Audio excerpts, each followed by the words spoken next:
Our speaker this afternoon is Professor Nicholas Doumanis. Professor Doumanis is the Foundation for Hellenic Studies, Illinois, Chair of Hellenic Studies and Professor of History at the University of Illinois at Chicago. He has previously taught at the University of Newcastle, at the University of New South Wales in Sydney, Australia. His publications include Myth and Memory in the Mediterranean, which considers Greek experience under Italian rule in the Dodecanese from 1912 to 1947. A History of Greece and Before the Nation. The latter deals with everyday Greek and Turkish relations in 19th century Asia Minor. More recently, he produced the Oxford Handbook of European History from 1914 to 1945 and the Edinburgh History of the Greeks, the 20th and early 21st centuries. Professor Doumanis. Thank you for the invitation. Is my voice good? Yes, okay. Louder. Put the mic up. Opa. How about now? This is good? Okay. All right, so today I want to talk about the Ottoman Empire in the 19th century and the Greeks in the Ottoman Empire in this period. Initially, I wanted to talk about how ordinary people lived and why the refugees who came to Greece from 1922 onwards had nostalgia for their patrides, their lost homelands. But Costa said maybe we should talk about, first of all, the general history, and then in another lecture I might talk about that. So today I will talk about why Greeks were migrating to Smyrna, why they were migrating to the coast of Asia Minor before 1912. So I'm not going to talk about after 1912. 1912 is a very bad year for the Greeks in the Ottoman Empire because of the Balkan War. I will explain why it was such a bad year for them. And from then on, 1912 to 1922 was a catastrophic period for the Greeks in Anatolia, in what is now Turkey. Before that, it was very different. And I need to explain why, because in the Greek world, we have an image of that period as one of oppression. And yes, there was oppressive aspects to it. But there has to be a reason why Greeks were migrating from the islands and from Greece to Smyrna, to further in, and they were going to villages as well. They were setting up farms with Turks in the same village. And I want to explain why that was the case. Okay, so the first thing we need to know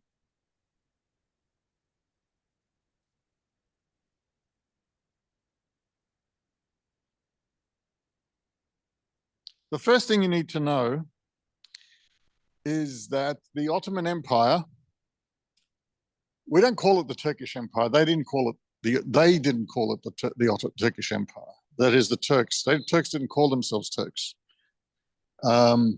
But they knew of their empire as the Ottoman Empire. And between 1400, so before the fall of Constantinople, right through to about 1700, a bit before that, it was the most powerful empire in the world. It was. And then in the 1700s, the 18th century, it started to decline dramatically, particularly in the last decades of the 18th century. So around 1768 to 1774 was another, there were many wars between Russia and the Ottomans called the Russo-Turkish Wars. That war revealed that the Turks had gone way behind their European rivals. They were not competitive. And at the treaty that they signed in 1774, Treaty of Kujuk-Karnaca, the Russians made it to the Black Sea. Okay, so they occupied the northern half of the Black Sea, or a lot of the Black Sea, which meant that they could now strike at Constantinople. And the only thing that was really stopping them was their other European powers who didn't want them to be in that area. It's what we call the Eastern question of European diplomacy. The Europeans in the West did not want the Russians to come down into that area and to take it for themselves.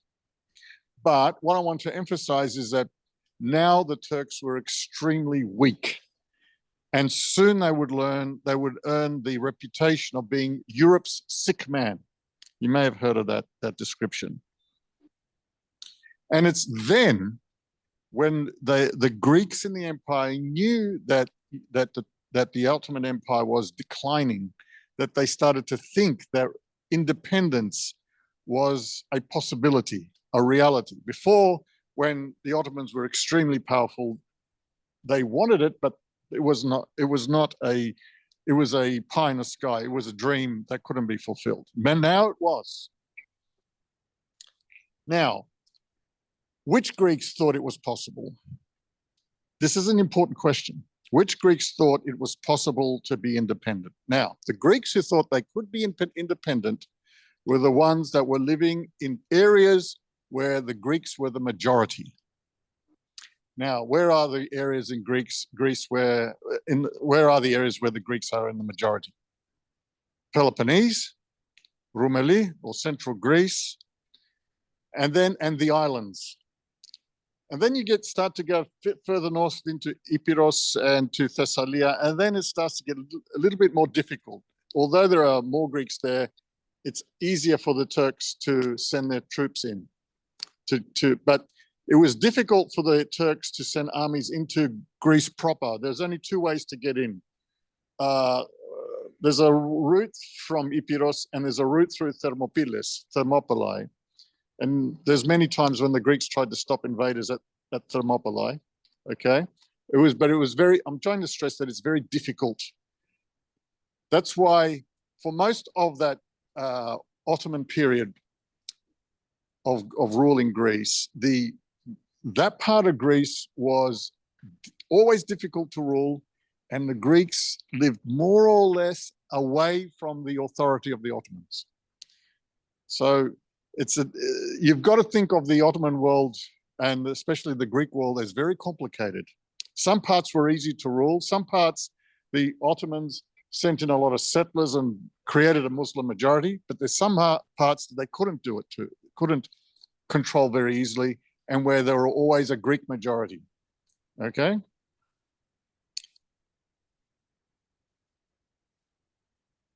Really?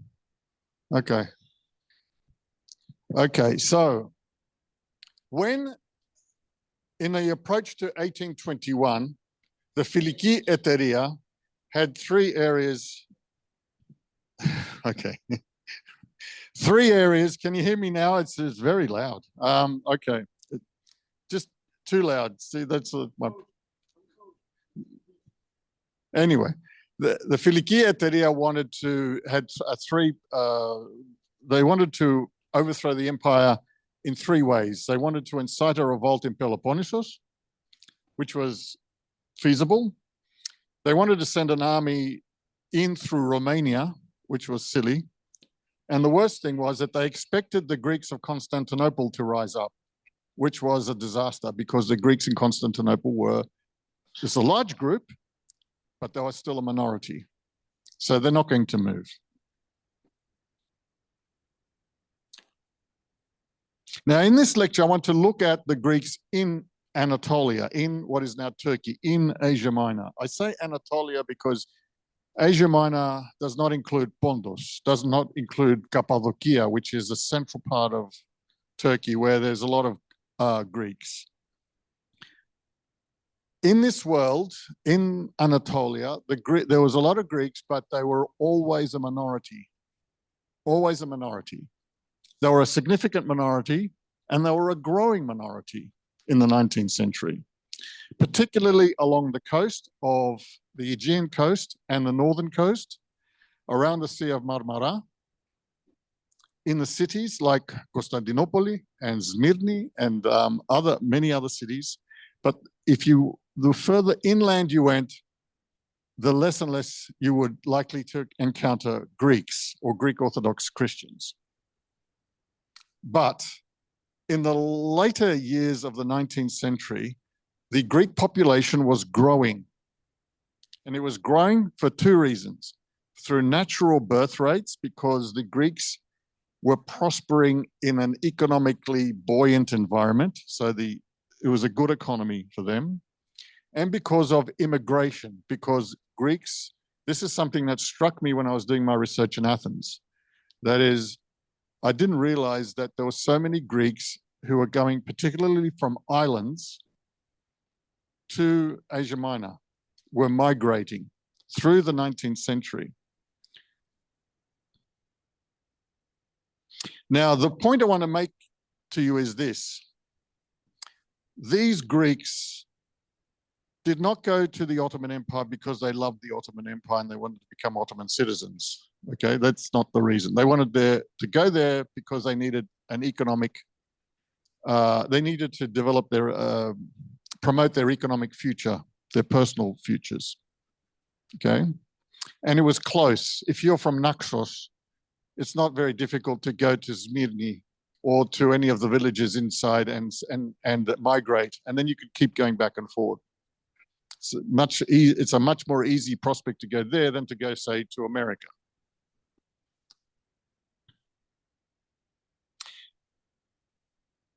However, these Greeks did not think it was possible to have independence in that area, to be part of a Greek nation in Turkey. Why? Because the vast majority of people there were Muslim, and they were not going to accept Greek rule.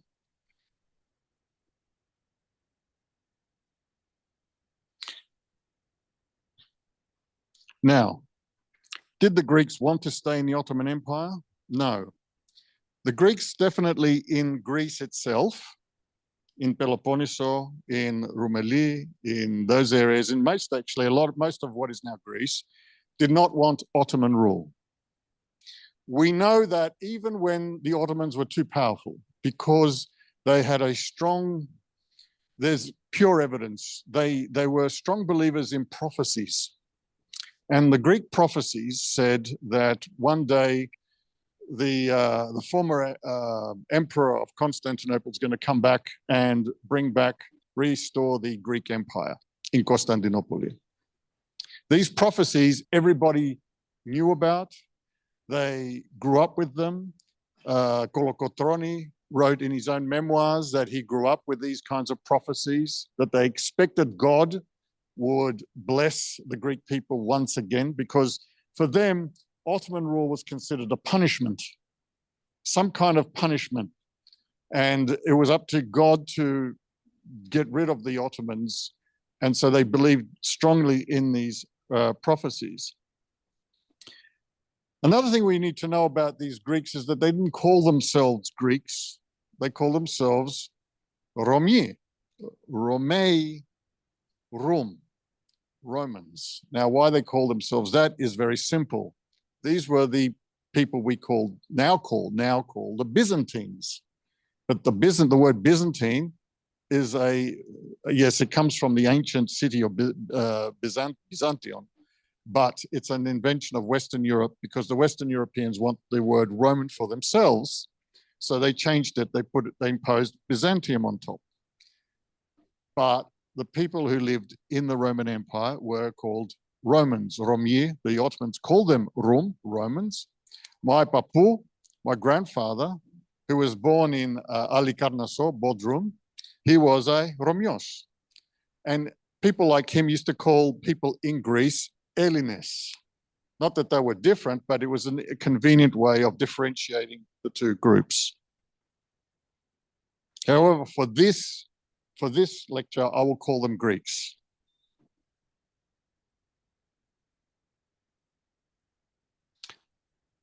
Now, as the Ottoman Empire was declining, these Greeks started to believe that God was also changing his mind about Ottoman rule.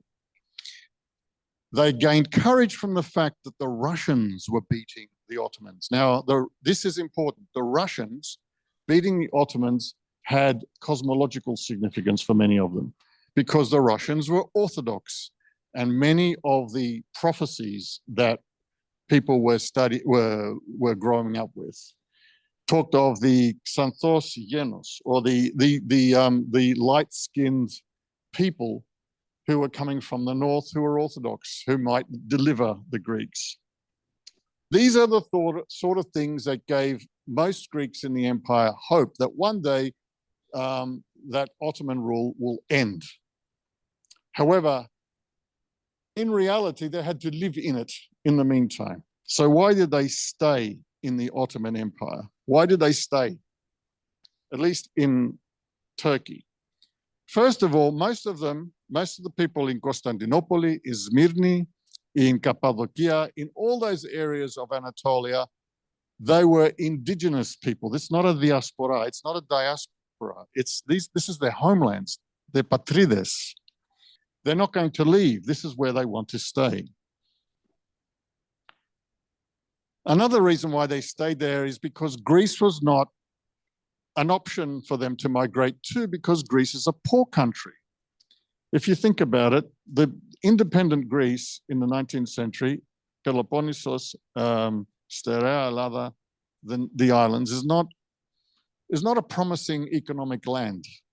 It's not quite inside the trade routes. And in the meantime, the Ottoman Empire, or at least its economy, is growing. There's a lot more opportunities there for business and for agriculture. So they were going to stay in the Ottoman Empire. Also, people in the Peloponnese, in the islands, often went to Constantinople, to Smyrni, to Alexandria every year for work. They would go for seasonal work because, as you know, in Greece, it's not the best place for agriculture. You can't make a living unless you have a lot of land, and most Greeks did not have a lot of land. And so they were, this is my general understanding of Greek history is you've got to understand the geography. Why is it the Greeks migrate so much? Why? Why do they go into business so much? Like many of you, it's because of the geography. Geography makes you versatile. It makes you πιο δραστήριος, more αποφασιστικός. You have to be a little bit more, use your brain a bit more to figure out how to make ends meet. So that's why Greeks tend to migrate, and they're mobile. I call them a mobile people. So in the rest of this lecture, I'm going to talk about who are these Ottoman Greeks, the nature of Ottoman decline, Ottoman reform, because that's what Costa wanted to talk about, the reforms, how the Greeks capitalized on these changes, because the 19th century Greeks made lots of money, made big fortunes in the Ottoman Empire. And then what happened to them after 1912? Okay, so where are the Greeks in 1800? Let's go to the beginning of the 19th century. In 1800, the largest concentration of Greeks are in the Peloponnese, Central Greece, Attica, the Aegean Islands, the Ionian Islands, Cyprus, and Crete. In northern Greece, you have large groups, large majority in Epirus, Thessaly, Macedonia, particularly along the coast and in the cities. And then as you go further up in the Balkans, there's lots of Greeks in cities, right through up to Romania. It's a different Greek world. It's very spread out. The coastline of Bulgaria, for example, is full of Greeks. But once you get towards Constantinople, Thrace, and what is now Turkey, the Greeks are significant, but they are a minority. They are significant because I say they tend to dominate certain parts of the economy, certain aspects of business, and they are prominent. Now, another thing about them is that because the Ottoman Empire at the time was being penetrated by European economic interests, European businesses, These European businesses were going into the Ottoman Empire and looking for what we call intermediaries, people who could give them access to people, to resources, to connections. And who did they find?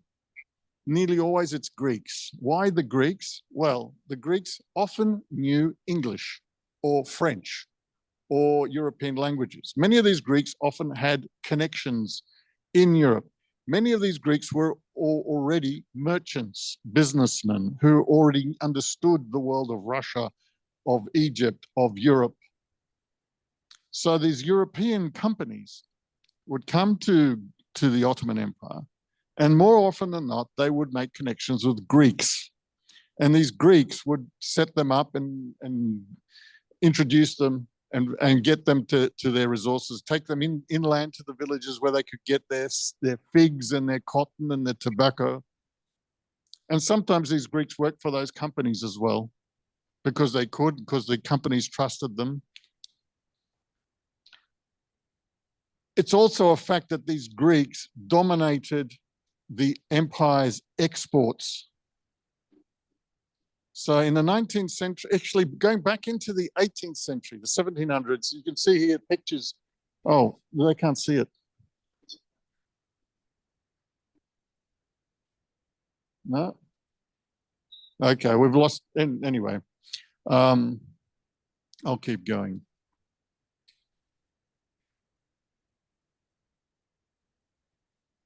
Here we go. See, they're the kinds of trading routes that were. See, there's two pictures of the Ottoman Empire. We think of the Turks and wars and politics, and then there's economics. Economics is a different story. Economics is it's actually a very positive picture for the Greeks, because all those trade routes, particularly going into Europe, the Greeks are dominating. It's not to say that the Muslims, the Turks, are not into trade. Their trade is usually domestic. It's mostly domestic. But the Greeks dominate the exports. And so the Greeks made huge fortunes. Many of them made huge fortunes. It's a very risky business, you know, trading. But they made huge fortunes through trade, not only through the Balkans. In the Balkans, the word for merchant, you know, the Hungarian word gorog for merchant is just Greek. You know, if they kind of come up with the word for merchant and they say, well, Greeks, then it gives you a sense of how much they dominated trade. They dominated trade actually also from Russia. If you look at those towns on the northern coast of the Black Sea, those areas, they're full of Greek immigrants. See, the Russians, when they moved in, they pushed out the Muslims, but they needed settlers who they thought could be loyal. So they brought Greeks. They invited many Greeks, and many Greeks came from, not just from Greece, but actually most of them came from Anatolia, particularly from Pontus, from the northern coast, the Black Sea coast of Turkey. And what these Greeks did is that they settled in cities from Mariupol to, they're not, sorry, I've got the wrong language up there. It's a Turkish map. But Odessa, all these cities along the top were full of Greeks and full of Greek merchants. And the Greek merchants became the principal exporters of Russian goods. So they dominated Russia's southern exports to Europe, particularly wheat, because the Ukraine area is a massive wheat producing area. It became the breadbasket of Europe. Who sent the grain to Europe? It's the Greek ships, Greek merchants, etc.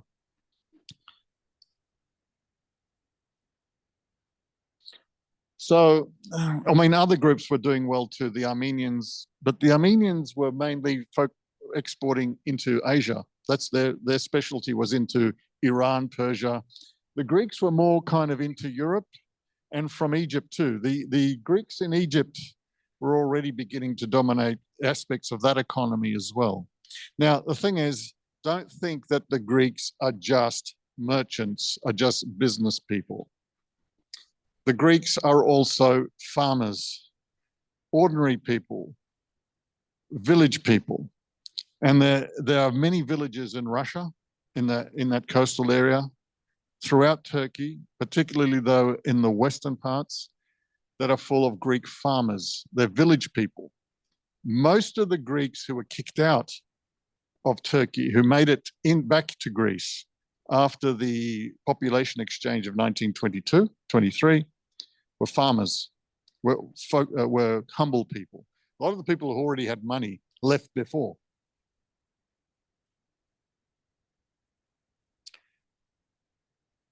Okay, can I have the next slide?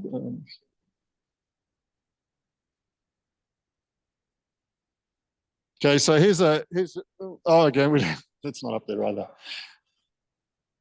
Yeah. Anyway, it's just a picture of Greek merchants, Greek businessmen, and it's interesting. They're all wearing suits now. In the 19th century, they might have a fez, just for photographs, maybe, but they're all wearing Western, what they call a la franca, Frankish Western clothing, suits, ties.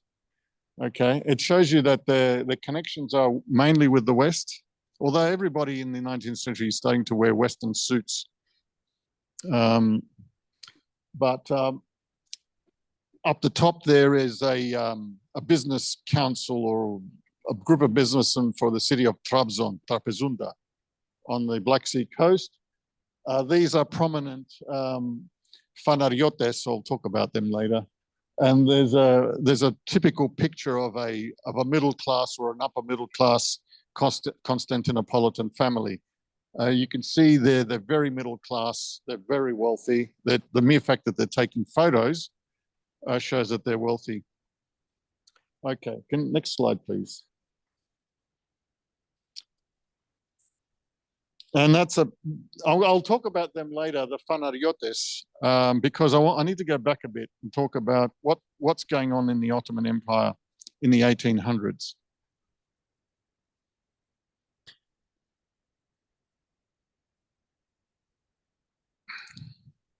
Now, we need to keep track of two histories: political decline and economic buoyancy. Okay, political decline first. No, I'll talk more about this. Now, here's some of these people. These Greeks are already, we used to think that they just suddenly became rich in the 1900s. It's not true. Recent research has showed that even as far back as the period of the fall of Constantinople, the Greeks were still merchants, were still running the empire's exports to Europe. They were very dominant at sea. What we now know is that this continues through the centuries. The only problem is that we lacked information, but now this information is coming up. So since the 1400s into the 1500s, Greeks were still prominent. They never disappeared. So one of the problems we have of Greek history in the 1500s and the 1600s is that we used to think nothing happened. We didn't have any information, but now researchers have been going into the monasteries in Greece and into the Ottoman archives in Istanbul. And what we're finding is that there's bits and bits of information that are starting to show us that actually they're still there. They're still dominating trade. They're still dominating the movement of goods between the empire and Europe and throughout the Mediterranean. They're still making a lot of money. They're just not appearing in the records. It's just that the families change all the time and their names change all the time. Okay, so by the time we get to the fanariotes, some people think, do they have any connection with the Greeks who were rich in the Byzantine period or not? We don't know, but it's not important. What's important is that in the Ottoman Empire, the system allowed them some scope of making fortunes.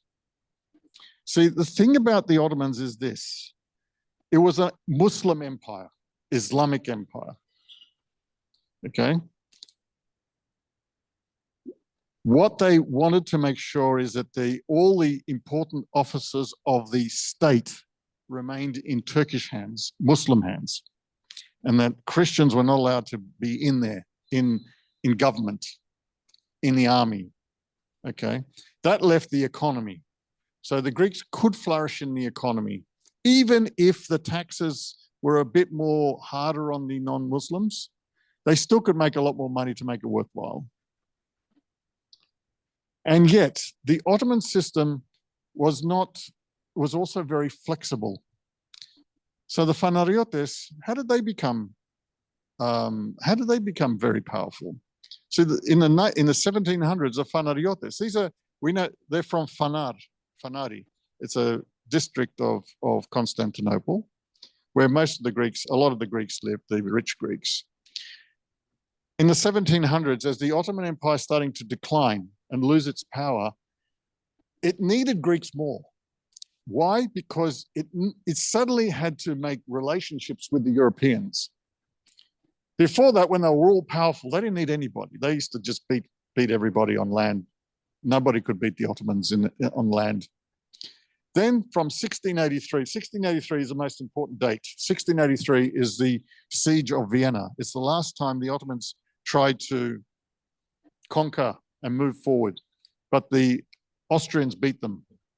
And then 1683 through to 1739, the Ottomans were even with the Russians and the Austrians. They were even. You know, they were having wars, but not much territory was moving. But still, because of that evenness, the Ottomans were forced to make relationships with the Europeans. So what did they do? They had to hire Greeks as interpreters. The term was dragoman.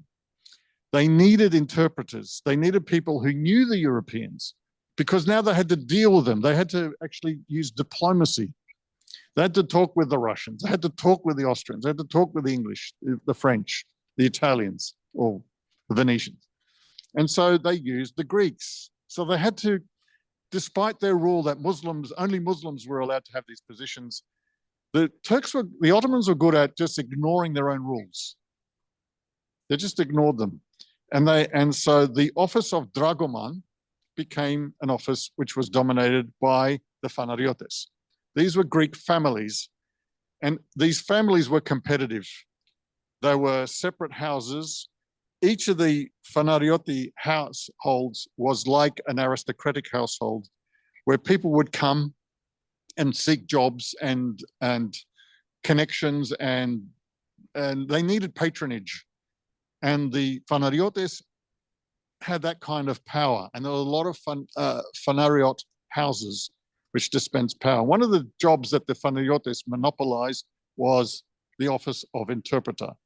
Another office Ottoman office that they dominated too was the governorship of two important provinces which now are called Romania, Moldavia and Wallachia. I may have mispronounced it, but Wallachia. These were autonomous Christian principalities in the Ottoman Empire, but because the Romanian aristocracy had been conspiring with the Russians, the Ottomans then put in the Greeks to rule these provinces. So they ruled, these Fanariotes actually ruled. They're like kings in these territories. And these Fanariotes monopolized those jobs as well.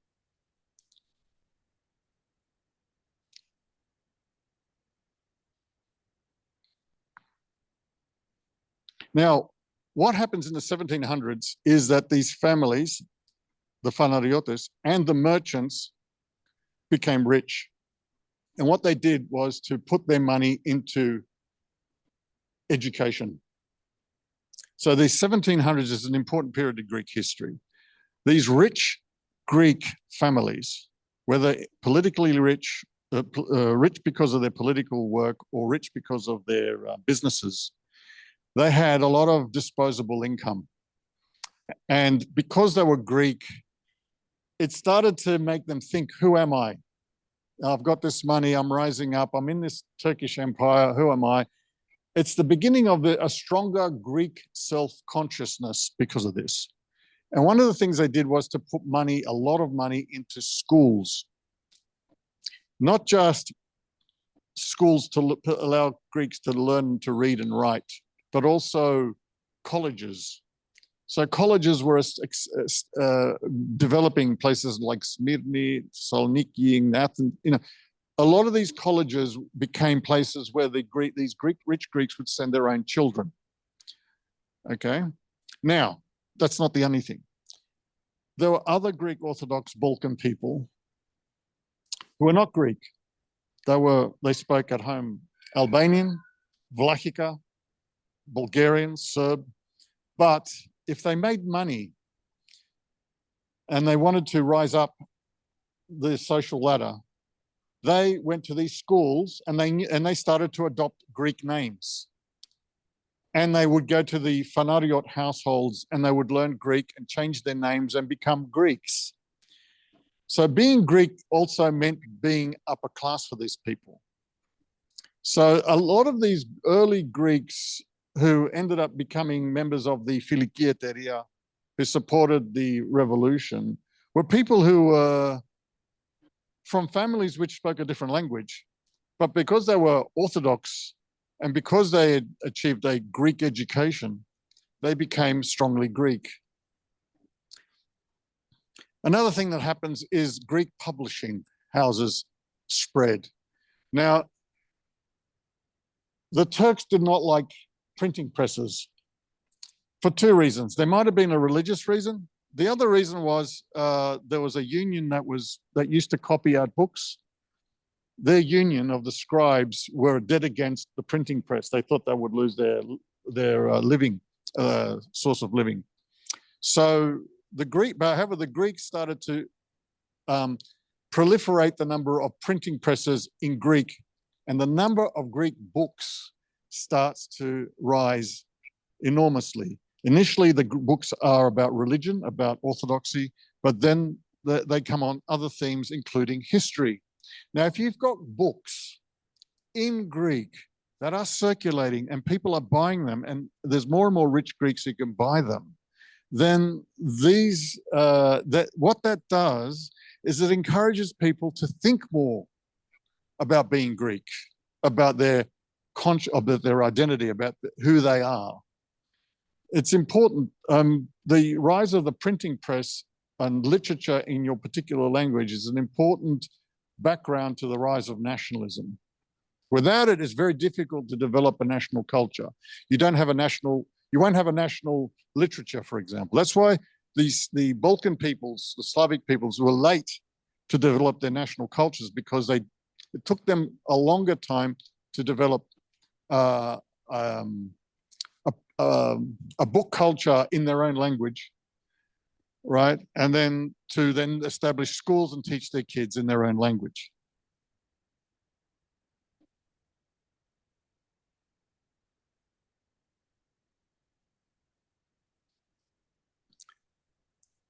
One more thing about this golden age of the 18th century for the Greeks. It was a good century in many ways. And that is the ecumenical patriarchate became more powerful.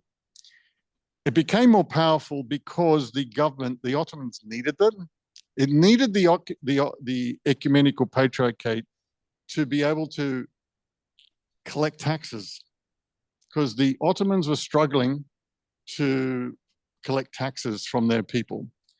One of the reasons why the Ottomans were becoming weaker and the Europeans were becoming stronger is because the Europeans were collecting more taxes from their people and were richer, and the Ottomans were collecting less because their systems were becoming obsolete and they were finding it harder and harder to control their territories. Now, one thing you find out about around the 1800s, 1700s, is that the European states are becoming more centralized. Their governments are becoming more professional. They're putting in people in ministries that know what they're doing, and they're standardizing their countries in terms of taxation, administration, and law. So a country like France in the 1800s and England in the 1800s, they're very unified, very centralized. It's easier for governments to control those territories, and they'll be able to collect taxes. And if they can collect taxes, then they can build bigger armies and keep up with, buy the latest military hardware and beat their enemies. In Ottoman Empire, the opposite was happening. The Ottoman Empire was decentralizing.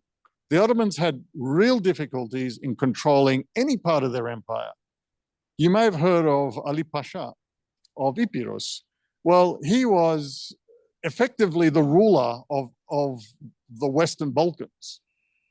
And they had to go to war to stop him from doing whatever he liked to. And it was that war that helped the Greeks start their revolution as well. A much more formidable character was Muhammad Ali in Egypt.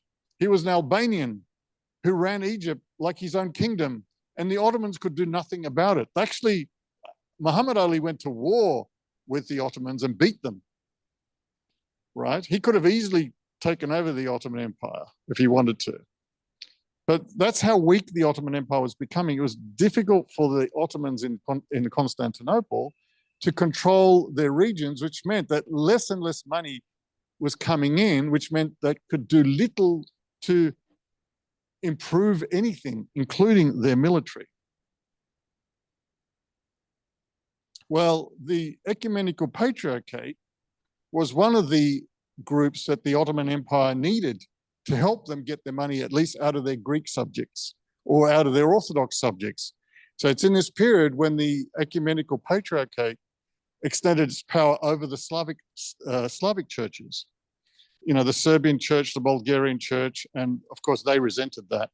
But it was, it was good for the power of the church. So the Greeks were on the rise within the Ottoman Empire in that sense in the 18th century, and it continued into the 19th century. But there was a significant problem in the 1820s for reasons that you must know. The Greek Revolution. For a while, the Greeks fell out of favor. The Ottomans committed atrocities against the Greeks because of the revolution in Greece. But they still needed the Greeks. And so in the rest of the century, the Greeks came back. And the late 19th century, the prosperity of Ottoman Greeks continued, and more Greeks continued to emigrate to the Ottoman Empire. At the beginning of the 19th century, around 1800, the Greeks were only 20% of the city of Izmir. Okay. By the end of the century, they were the largest single ethnic group. Okay, it's a big difference. And the city was a lot bigger then than it was in 1800. The Greeks were rising in number. I mean, if you read any Western reports about people visiting Turkey around this period, they would tell you that the Greeks are the most dynamic people, and they look like that one day they might take over.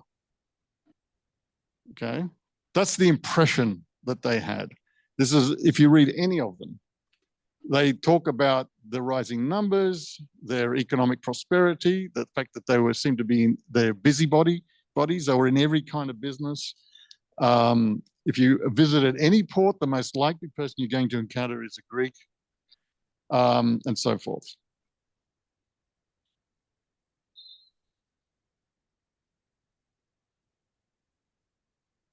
Okay. Now, that's not to say that the Ottomans did nothing to fix their situation. Can we go further?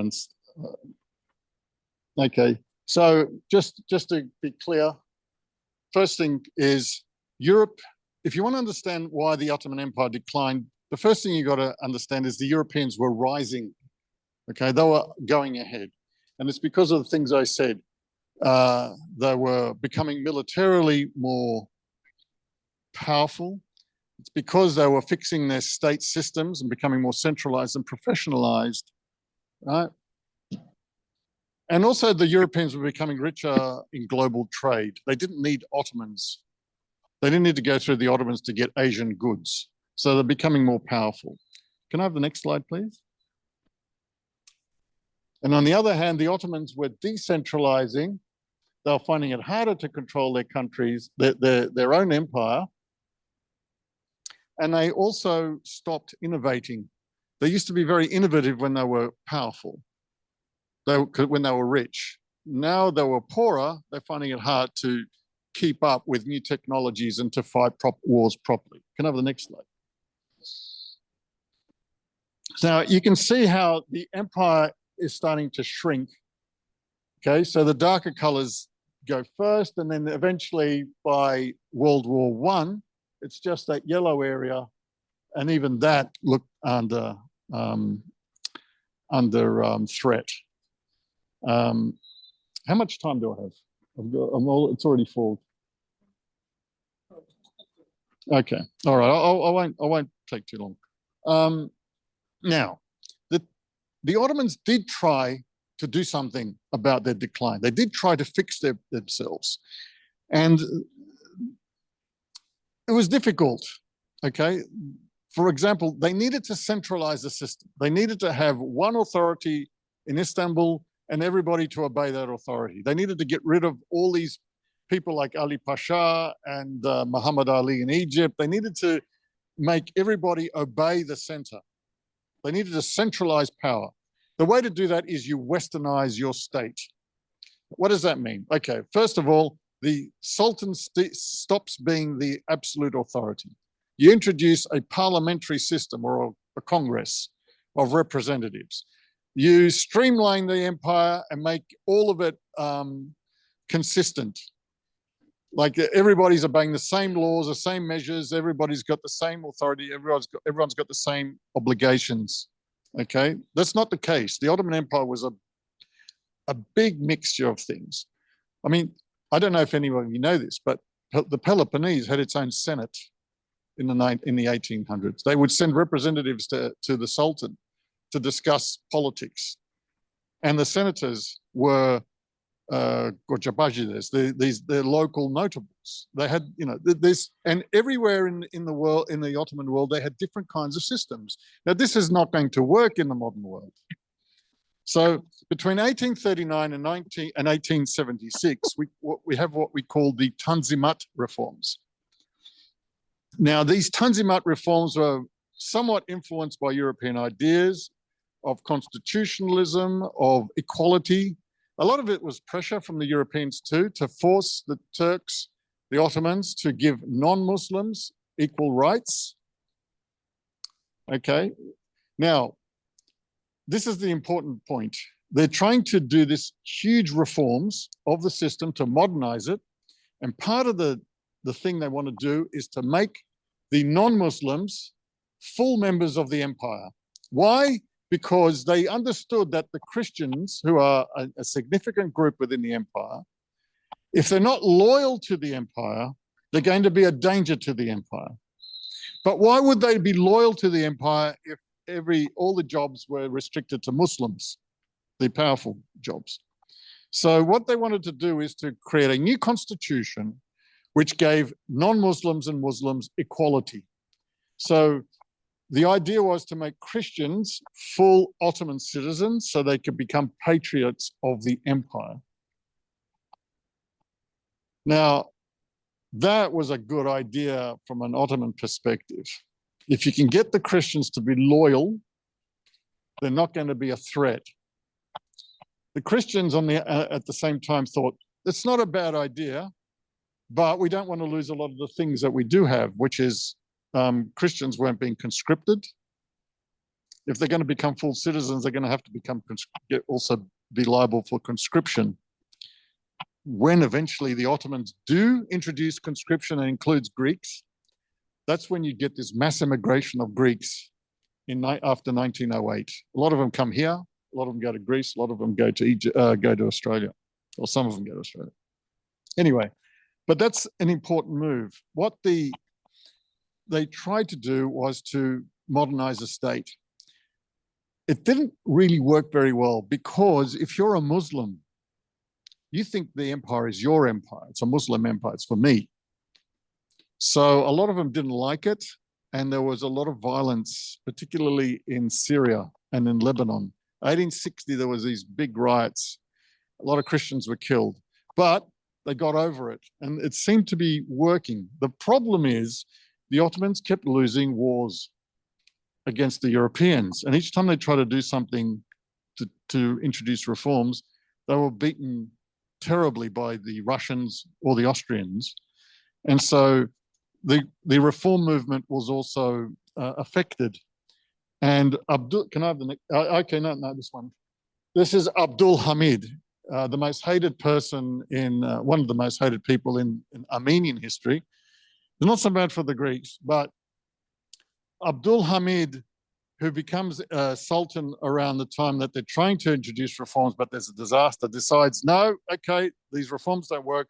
We're now going to become an Islamic empire. Okay, we're going to make it Islamic focused. I'm going to be an Islamist, and I'm going to get the support of the Muslims first. But what I find is that this doesn't stop the Greeks from migrating to the Ottoman Empire, and it doesn't stop them from becoming more and more affluent in the Ottoman Empire. Can I have the next slide, please? See, in the last decades of the 19th century and the first decade of the 20th century, these are the kinds of pictures you would have seen. These are, what's striking, see that's a postcard from a street in one of those Princess Islands just off Constantinople. And you see a Greek flag. And you also find that the Greeks in Constantinople and other parts of what is still the Ottoman Empire have pictures of the Greek royal family in their houses. And they celebrate the Greek royal family. And they're in the Ottoman Empire, right? And their kids are going to Greek schools, and some are going to Greek high schools, and then they're going to universities. And this is also a period of great economic buoyancy. The Europeans can't get enough of Ottoman raw materials: tobacco, cotton, silks, all sorts of things. Who's helping them get at these materials? Mostly it's Greek merchants. Mostly it's Greek merchant houses, Greek emporia, in places like Smyrni. This is a street, I think that's along the quayside of Smyrni. Okay. There are other groups there too. This is a very cosmopolitan city, but the Greeks are a big element of it, and they're a dominant element in many ways. This is the kind of scene you would have seen in Constantinople as well. And in the larger towns, Greeks are also a prominent group. Now, you can see the Greek flag. Doesn't mean, though, that they're supporters of the Megali there. Now, if you know what the Megali there is, it's the Greek movement in Greece to get Constantinople and to make Greece a great empire again. Okay, but if you're living in the Ottoman Empire in this period, you don't want that necessarily, because A, the Greek state is not very good at making war. They're often being beaten. And every time Greece goes to war with the Turks, the Greeks inside the Ottoman Empire are punished. So they would like peace, but they want to be Greek, and they're Greek, and the flag and the pictures of the royal family, it wasn't a divisive issue back then, the royal family. And anything to do with Greece, where little Greek kids in the Ottoman Empire were wearing fustaneles, they were kind of celebrating Greek national days as well. This was more about celebrating their identity, but within the Ottoman Empire. Okay. Okay, so you got to keep two things in mind. They didn't love the Ottoman Empire, but they had no choice to live within it. And they wanted to keep prospering within the Ottoman Empire.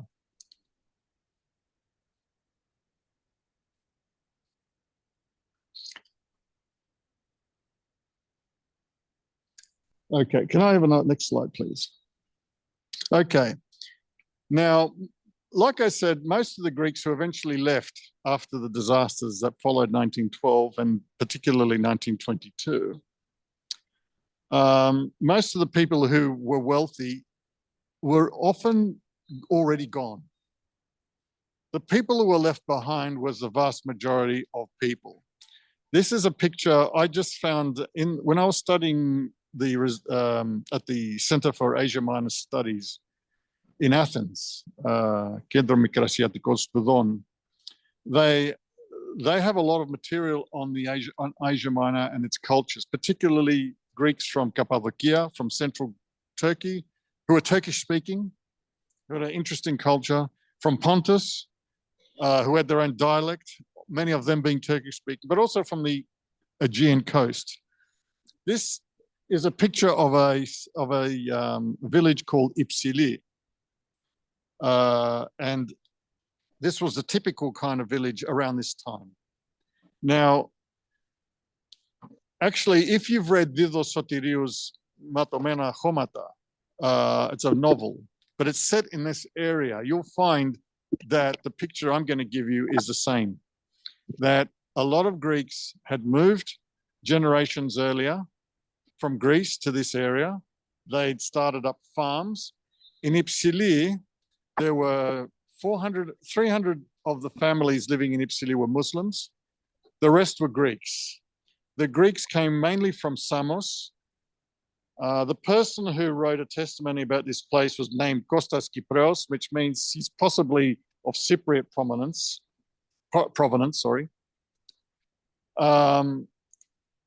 And he said his grandfather was a Vlach, so he was probably from the mainland.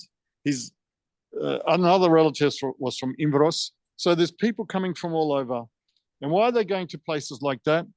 A lot of these areas were, especially in and around Smyrni, in those river areas, the Menderes River region, near Ayvalik. These were very rich farmlands, but were depopulated. For some reason, possibly to do with disease, the Muslim numbers had plummeted.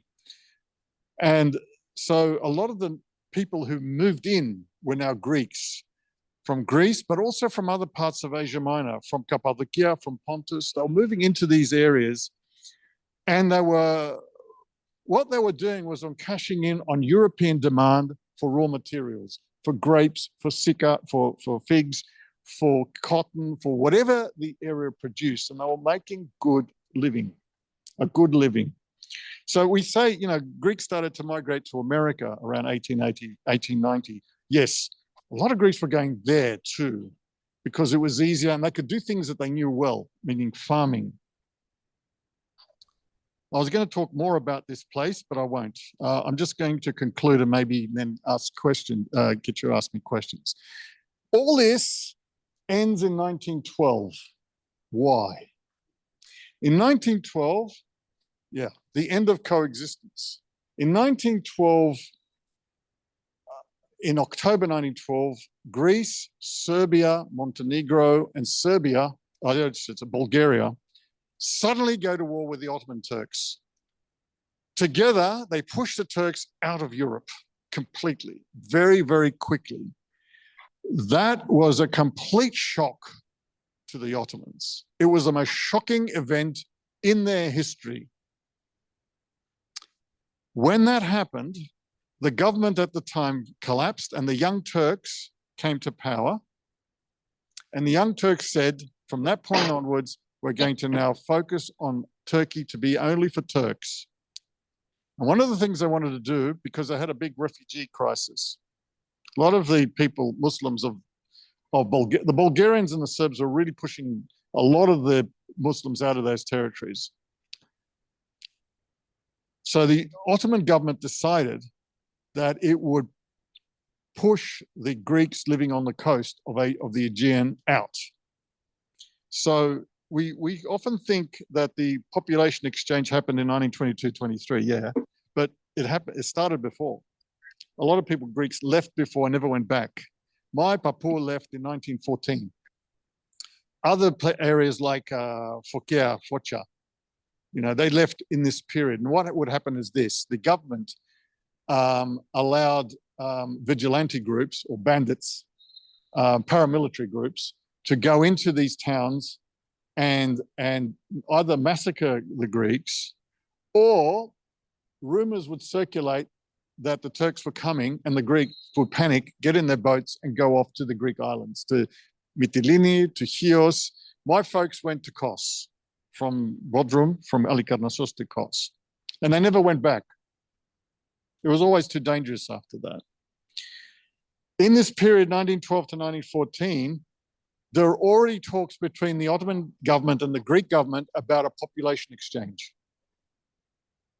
Venizelos was part of those talks. And then the war happened, the World War I. Turkey went on the side of the Germans, and Greece was neutral for a while. But those Greeks living inside the Ottoman Empire had the most difficult time. Many of those who were still living on the coast were exiled to the interior. Many of them were killed. That's why there was a kind of a genocidal program to get rid of them. Okay, they talk about the Greek genocide. Maybe you've heard of this. A lot of Pontians died because they got Pontian people to march, whole families in the middle of winter, to march into the mountains, into the interior. And they knew that a lot of them would die on the way. Also, those people who were lucky enough to stay in their villages were attacked by bandits. Muslim bandits were harassing Christian communities. The only safe Greeks during World War I were in the big cities like Smyrna and Bursa, so the main towns. And then the Greek-Turkish War, 1919-1922, another big problem. It was extremely difficult. These were terrible years for anyone living in the Ottoman Empire at the time. But what I want to emphasize is that things before 1912, it was a different world. Things might have gone in a different direction. It didn't. It went in this direction, and that's why we have the borders where they are today. I'm going to stop now and ask and see if you've got any questions.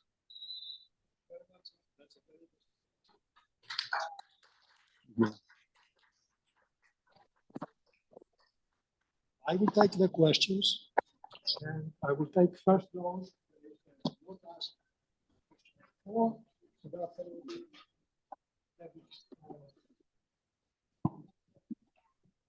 first time, then we will have second, or third, etc. Okay. Sarah, please go ahead. Thank you. My question is, it's a little out of topic, but whatever you may be familiar with, the Filiki Eteria in Romania, did they cultivate, did they find any assistance or help from the Romanian peoples? How did the Romanian people themselves react when they perceived what was developing and what's going to happen? The Filiki Eteria could only find support from actual Greeks. In Romania, none. Now, the reason being is there was some.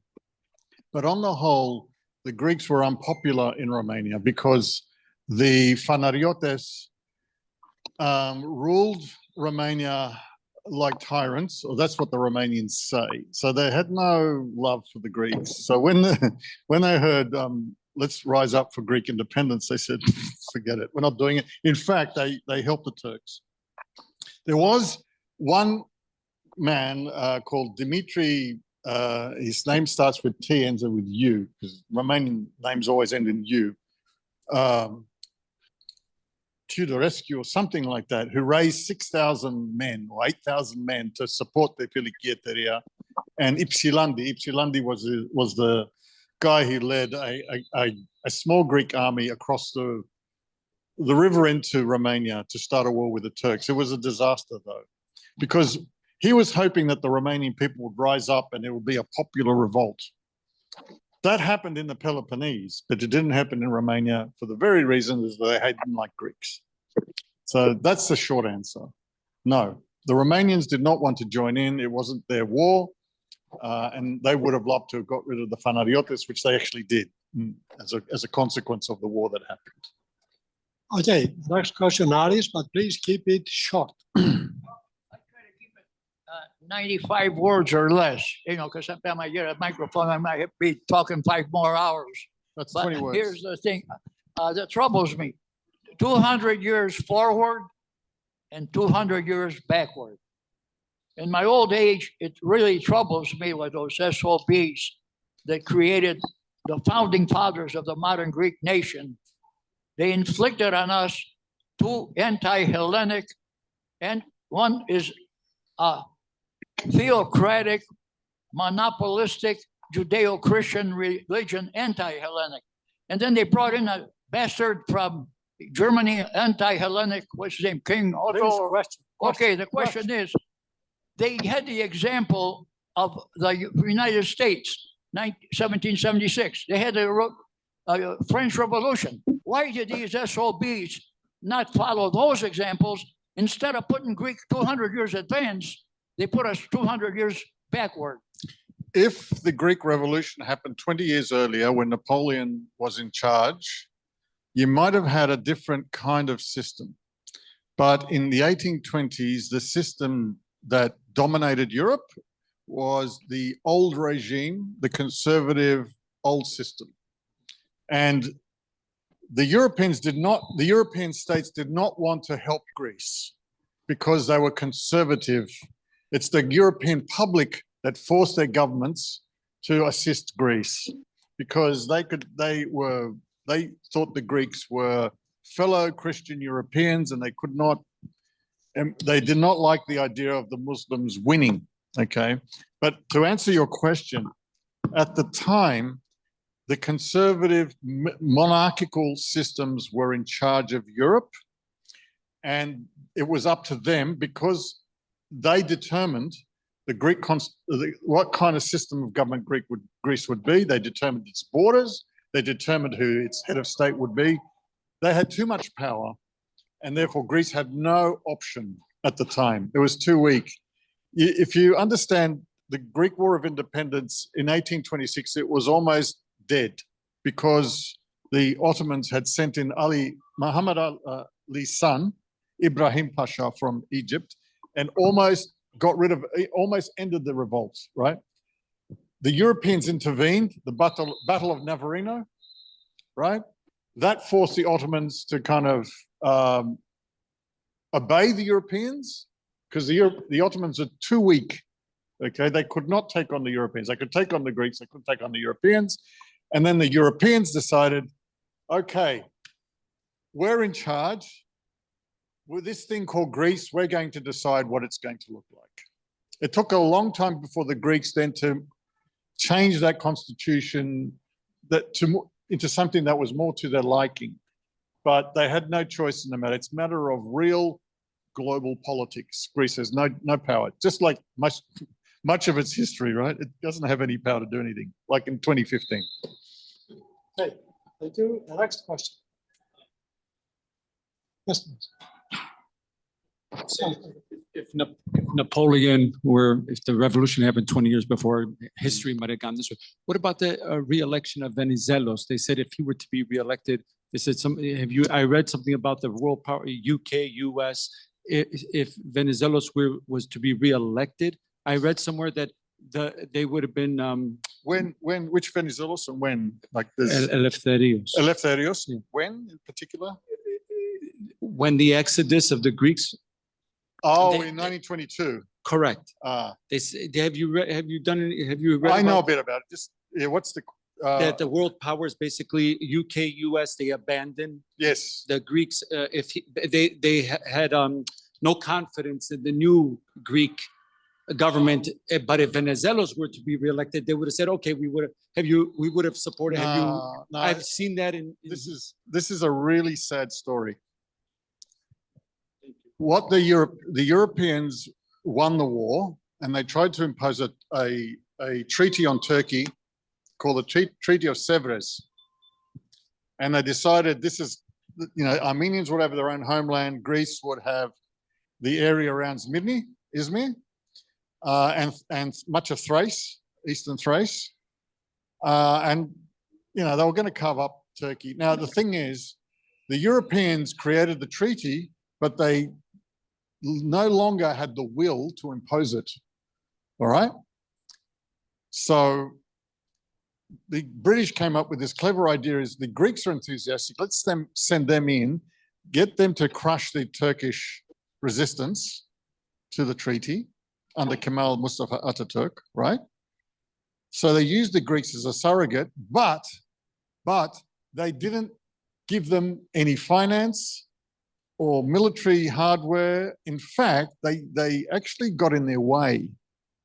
And then when the Greeks started to look like they're not going to win, they started to change sides. It's a really ugly, I'm not normally a conspiracy theorist, right? But this is a very ugly betrayal by the Allies. The Allies couldn't do what they wanted to do, so they tried to get the Greeks to do it for them. And then when the Greeks failed, they abandoned them. Okay, so that's the story. It doesn't matter who was in charge. When Venizelos lost the election and the royalists came in, so the royalists came in, it gave the other Europeans an excuse to abandon Greece because they didn't like the king. If Venizelos was still there, it would have been harder to abandon the Greeks, but I still think they would have done it. Yeah. They still would have done it. They just didn't have the Greek. Look, the world was in the middle of a pandemic, the Spanish influenza, which was bigger than COVID. They're all tired, and there was no public interest in any country except for New Zealand to support a renewed war against Mustafa Kemal's nationalists. So that's the real story. Yeah.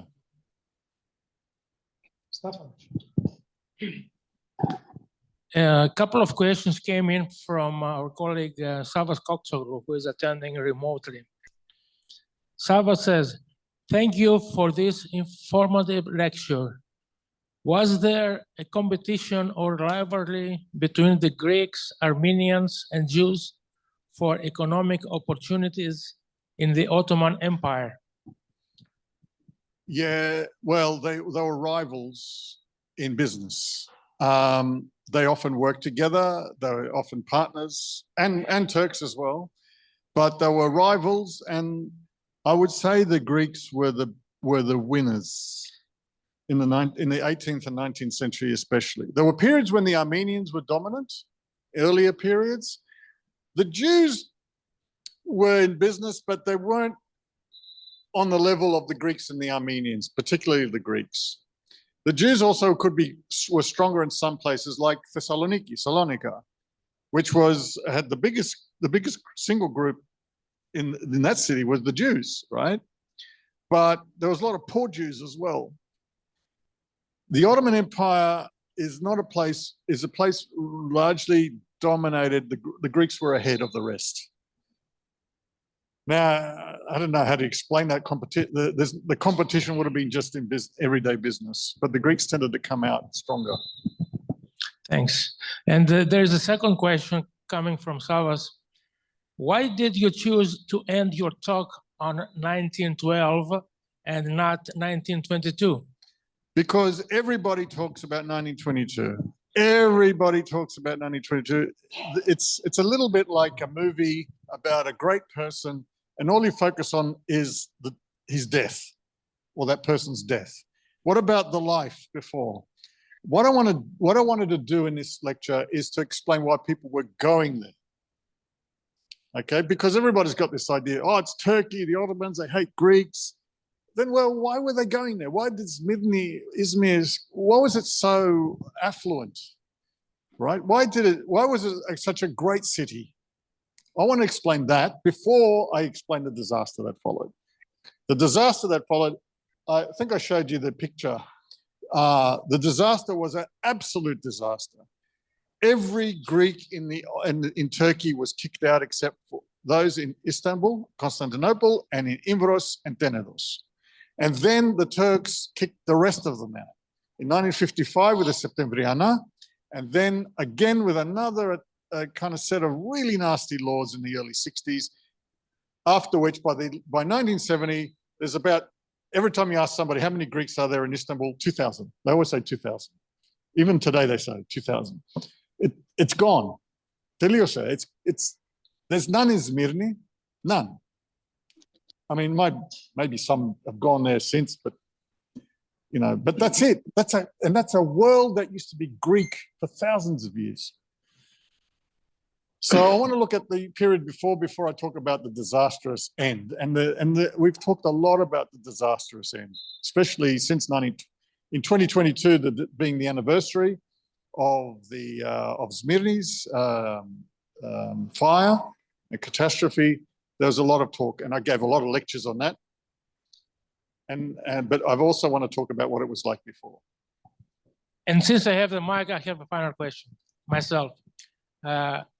Back in the area where I come from, which is Central Western Macedonia, some older people were saying that if a Turk of high standing, like an administrator, set his eyes upon a rich Greek's property, he could seize it, either through false pretenses or through some arbitrary taxation or whatever. And then the Greek should have to start from zero again, building up his property. I won't say that never happened, but if you want to run an empire, if you're the Sultan, you want your priority is, how do I make money?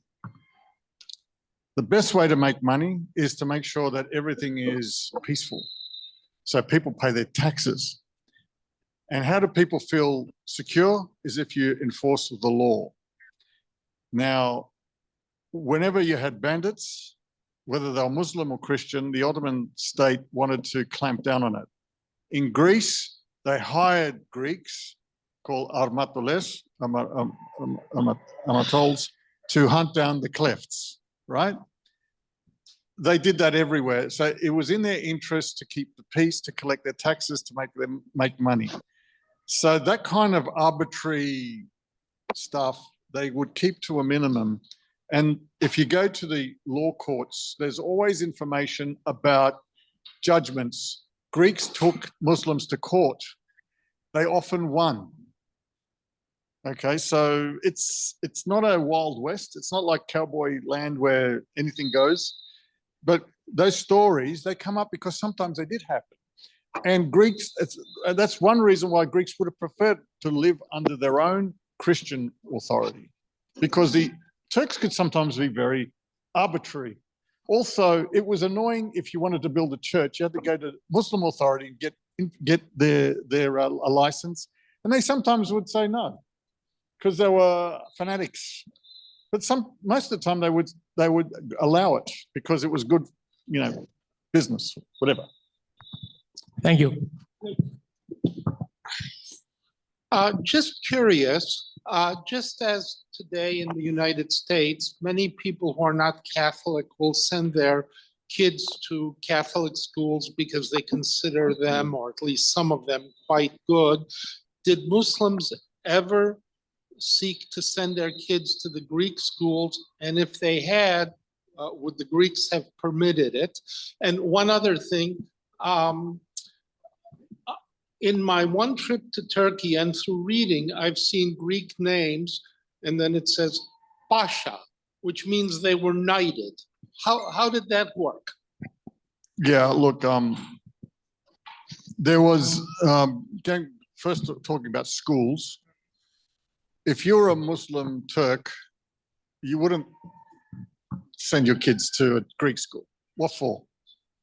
Unless it was a specific school that dealt with a particular thing like engineering or business, but not really, no. The thing about it, in one way, the Ottoman Empire operated like silos. Religious communities lived separately, and yet they also overlapped a lot, because in real life, when you do business, or if you've got water to share, pasturage to share, woods, you make arrangements. I've got another lecture which I could talk about what it was like living with Turks, Greeks, Muslims and Greeks living together. I've written a whole book about this. Your second question, I always remember. About Greeks who were knighted. Yeah. Yes. Like I said, look, the Fanariotes, they were bigger than Pashas, right? Right? Now, that's the thing. In the Ottoman system, provided the Greeks were not out of favor. So in the 1820s, they were very much out of favor. The Ottomans sent an army into Chios and slaughtered the population. Chios was an island which did not participate in the revolution, and yet they were punished. Okay, that kind of thing. That's one reason why you think I'd much rather not live under their rule. Okay, but when things were peaceful, and the Ottomans, they were desperate, right? They were losing. Their empire was declining. If the Patriarchate could help, if Greeks could help, why not? They'd let them, and they'd give them titles, and some had standing. But then they could fall out of favor again. Okay, so 1912, forget it. Life in Greece, in the Ottoman Empire, was awful if you're Greek. So it depends on the time, but most of the time it was fine. Most of the time. What part of Greece was never occupied by Ottoman? There's always The Heptanissa, the Ionian Islands. all of them? Yeah, All of them. Corfu, Kerkyra, Zakynthos, Kefalonia, Ithaki, Lefkada, maybe Tsirigo, Kythira, maybe. I'm not 100% about Kythira. Now, they were under Venetian rule for hundreds of years. So they had a different kind of experience. The thing is, at least the Ottomans, if they would accommodate Christianity and Judaism, right? As Muslims, they had to respect the people of the book. But the Catholics did not respect the Orthodox. Okay, so it's they had different kinds of challenges with the Italians, with the Venetians, right? However, it's true. Those islands were never part of the Ottoman Empire. Crete was the last part of the Aegean, the last big territory to be part of the Ottoman Empire, 1660, I think.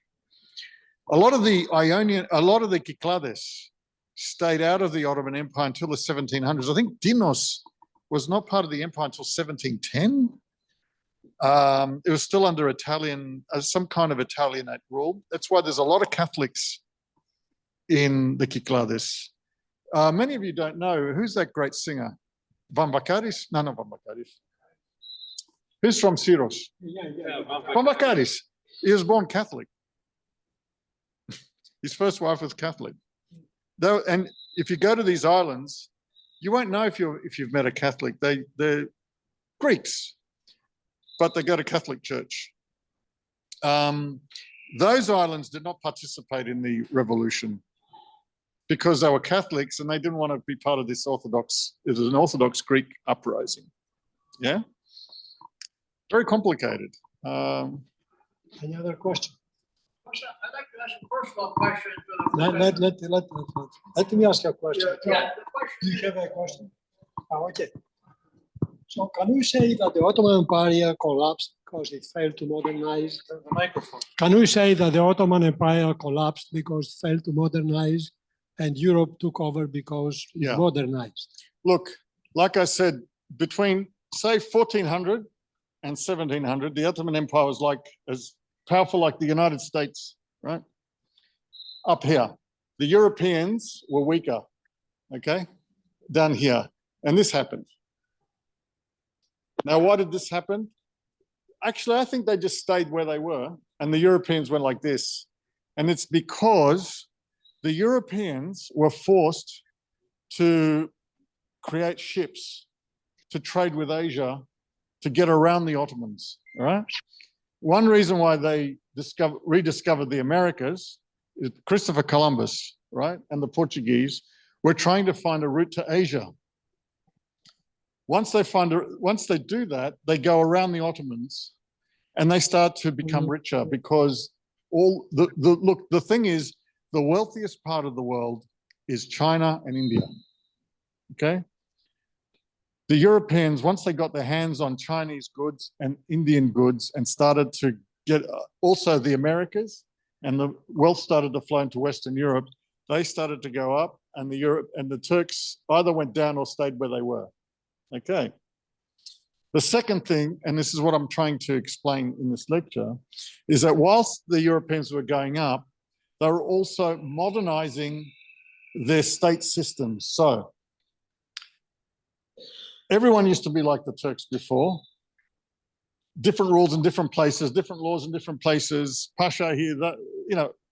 And as the Europeans started to become richer, they also became more competitive. They started to modernize their systems so they could make more money to be able to fight wars. This is the way the modern state comes about. This is an important point. The modern state is a product of war making. If you want to be ahead of your competition, you had to learn how to tax more efficiently. To tax more efficiently, you had to create a more efficient state system. And to do that, you needed proper people to be in charge of organizing the country. You had to make the system centralized. So most of the taxes were coming straight to the middle. So the government could have a lot of money to spend on war making. Okay? So that's how France, Britain, later on Germany became powerful, is because they reformed their systems. The Turks tried to do that very late. In the 1800s, so did the Russians and the Chinese. And the only ones who did it late and succeeded were the Japanese. When Japan became a modern country within a couple of decades, 1880s, 1890s, and then was able to beat Russia, right? Japan shouldn't have been able to do that, but it managed to do that. The Turks looked at Japan. They said, we could be like them. Let's reform our system, but they didn't manage it. So there's a man. Did education had a role in that? Sorry? Education. Did education had a role in that? Yes. Oh, look, this is what we do in European history. When you look at the Europe in the 1800s, it has the Enlightenment. It has universities. It starts to have schools in engineering and technologies and sciences. This kind of this infrastructure of knowledge economy is something you can't replicate very quickly. The Japanese copy it just enough, right? The others can't do it. So it's one of the things I teach my freshmen. But by the way, Europe, on the same question, what education the Turks had for the Turks? Well, they start, no, they do, but they have to overcome their religious authorities. So they have their religious schools. They have to beat them back to bring in what we call secular education, right? It's a difficult process and it takes too long. So they're running out of time. So although they're reforming, the Europeans are still racing away, you see? So they're not ready. And the thing is, when Kemal Mustafa Ataturk and the nationalists win in 1922, they have to start from zero. They got very little. And it takes them a long time to get anywhere. It's very difficult to build a modern state, society, economy, education system from scratch. And if somebody was advising them, they said, keep the Greeks, don't send them away. They'll help, you need people like that in a modernizing system. I did. Following up on the question of education and technology, what role did the advancement of the Enlightenment play in the Western world where it was not available for the Muslims and even for the Greeks? Look, the Enlightenment is a global development, but it's huge in the West, okay? So when we talk about the Enlightenment, we're mainly thinking about the West, mainly thinking about Western universities, Western governments, Western colleges, Western literature, Western everything. But the others are aware, but they find it difficult, like I said a bit earlier, they find it difficult to develop those things because in those countries like Ottoman Empire, Iran, China, India, you have the old authorities who are invested in older systems still powerful. In Britain, in Europe, in America, the United States especially, the United States is very well positioned because it comes here, it's got a clean slate, and it could do what it likes, and it creates the first modern state republic. I mean, there are republics, but this is the big republic. It's got carte blanche, right? In other countries, they have to overcome opposition. The Ottoman Turks, the Tanzimat reforms that I mentioned, they failed because there's too much opposition.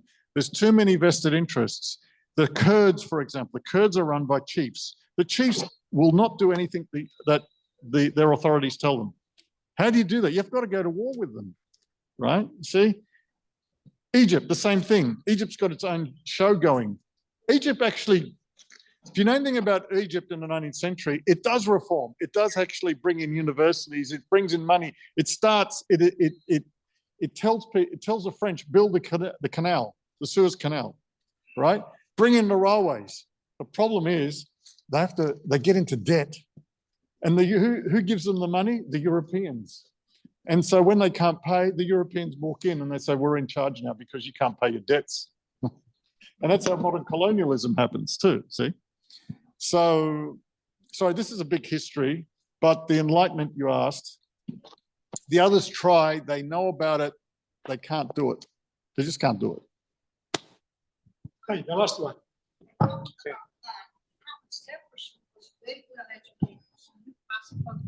He was the one that created the first university in the United States, the University of Virginia. And he knew Greek, and he part of the Declaration of Independence is he was also an Epicurean.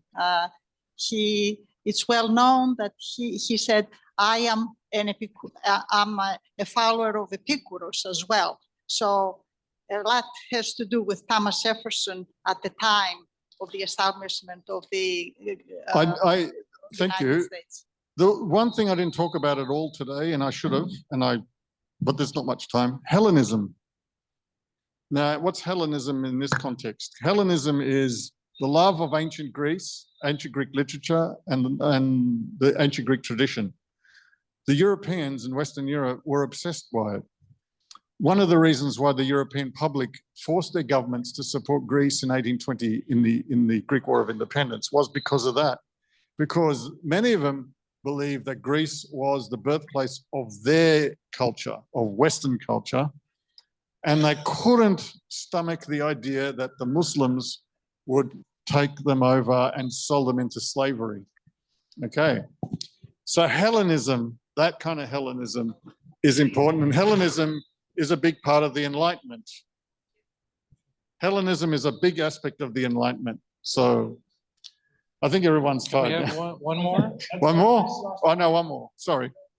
You talked that 1955, the Turks, they sent all the Greeks back to Greece. Did Greek retaliate at the same time, or why not? Okay, the Septemvriana we talk about. Not all, look, what happened in 1955, in September, because of certain troubles in Cyprus, the Turkish state used the Greeks of Istanbul as a scapegoat. And they authorized, not officially, but they just turned a blind eye to what was a pogrom. Have you heard what a pogrom is? Just a basic attack. It's just a wholesale attack on a minority. And some Greeks were killed, but the important thing is that a lot of businesses and Greek property were just destroyed. And the culprits were not, well, some were, because Turkey then incurred a lot of negative international press, the government was forced to do something about it, but they let it happen. But it's because the Turkish government really resented that they had to keep the Greeks of Istanbul. Okay, so remember in 1923, 22-23, there was a Greek population exchange, and the great powers said, but you must keep the Greeks in Istanbul there, at least those who have Ottoman citizenship. The rest have to go, okay? The Turks resented that. They did everything possible to get rid of them. And in 1955, they just turned a blind eye and they left. And they were forced. They left in two waves because when the Cypriot crisis again erupted in 63, 64, then the rest of them, most of them were kicked out. That's when you see those photographs of people with valises crossing the border, going to Greece, okay? Now, why didn't the Greek government retaliate? A, Greece is weak. It's a member of NATO, but it's weak. And the United States government does not want NATO allies to be going to war with each other. The problem is that the United States needs Turkey more than it needs Greece, so it gives Turkey more leeway and always does. So Turkey went to invade Syria.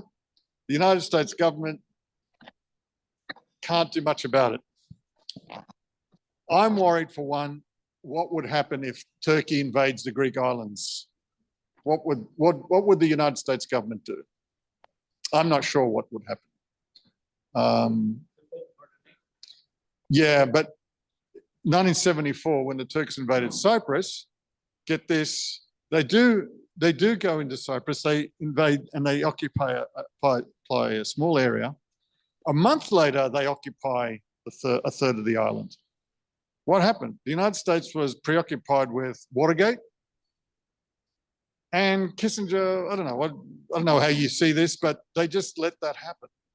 So what's to say that they don't let another thing like this happen? But here's the problem. Turkey is more needed than Greece is.